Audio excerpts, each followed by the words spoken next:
So we're here in Gloucester, Massachusetts on the boat, getting ready to head out and go check out some whales. The water's pretty glassy right now, and so it's gonna be a pretty nice ride out. So.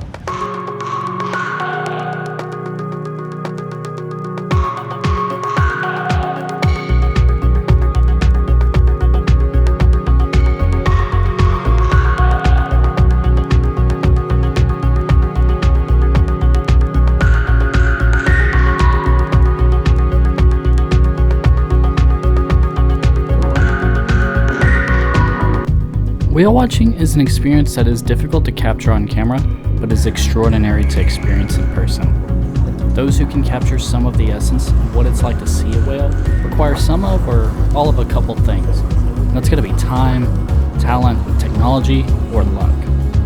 What I hope to do is give you a realistic expectation of what to do to capture those Nat Geo-like shots and encourage you to explore ocean photography and ultimately care about our ocean's health. Unlike my trip to Alaska, where I'd spend a lot of time with one animal or a small group of animals, these were guided tours, which we went around seeing as many of these whales as possible within a given time period, and I went on 3 different tours. Now there's many advantages and disadvantages to doing it one way or the other, and ultimately you have to decide for yourself what works best for you. I think for my first time experiencing whales and getting my feet wet, no pun intended, this was a great experience and a great way to capture some awesome whale photography. One of the things that's impossible to capture on camera is the breath of a whale hitting your face. Now you're going to feel its warmth, you're going to have that slight smell, but it doesn't look sexy on camera. But this is most of what your experience will be when you're doing whale watching.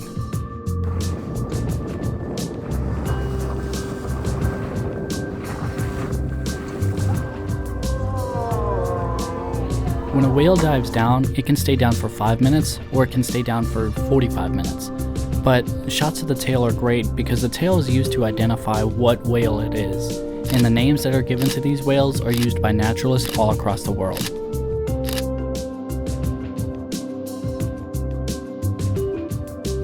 Fin slapping is a lot of fun, and it's even better to see in person. Now, keep in mind that each one of these fins is going to be about 2,000 pounds. So imagine a small Volvo landing in the water. That's basically just what it's like. And of course, breaching. Breaching is the activity that we're not quite sure why whales do it, and there's a lot of theories behind it, but this is the activity everyone wants to see. And if you really want to see it, you might want to try and pull a private charter. But on a tour, it's about a 10 to 15% chance that you'll actually see a whale breach. Nevertheless, it's amazing watching an 18,000 pound animal do a giant belly flop. Ultimately, to get a great shot of a whale, you need to spend as much time with them as you can. A lot of luck is involved, and where talent comes into the mix is you can have something amazing happen in front of you, but if you're not prepared and skilled enough to capture the shot, you're gonna miss it. So you need to be ready and you need to know your stuff. And keep in mind that technology is a tool. I would rather have more time with the whale with worse gear than top of the line gear with no time with the whales at all. Look at the guy on the yellow dress. Can you see? It's even true for me. If you remember Jamie from when I went to relocate sea turtles in Corpus Christi, Tell you all about what? The whales jumping out of the water, Maximus. she was actually our naturalist and guide for these whale watching trips. So sometimes the whales just breach once. It's like a one and done type of thing. And sometimes the whales will breach, over an hour straight. Like I've seen a whale breach for the whole hour we spent with it and kept going when we left. So we don't know, but we're rather opportunistic. It just jumped out of the water again. Now it looks like it's doing like some tail slapping or something. So we got high hopes. Hopefully we'll have some good activity on the water today. I have a technically better camera than she does, but she gets so much more experience with the whales that her photography, and again no pun intended, blows mine out of the water. Where technology matters is getting you places where you couldn't get before. Now, I haven't gotten my scuba certification yet. I'm working on that for 2022, but I did have a drone, and it took me to the sky.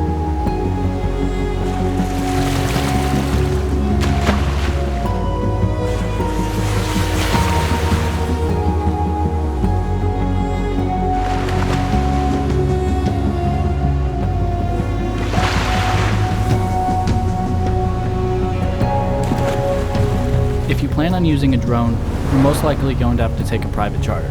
The fact that I was on a guided tour and allowed to use my drone required months of planning and preparation, and not every captain is going to let you do this. And this is for good reason. The boat's moving, the whales are moving, and if you're not careful, you're going to hurt somebody or put your drone in the ocean and lose it completely. Great shots are ruined if done irresponsibly. However, if done right, whale photography can share an amazing experience with these truly massive animals. And this can cause others to take notice and inspire them to take care of the ocean that these animals live in. An ocean which is part of a planet that we share with these whales.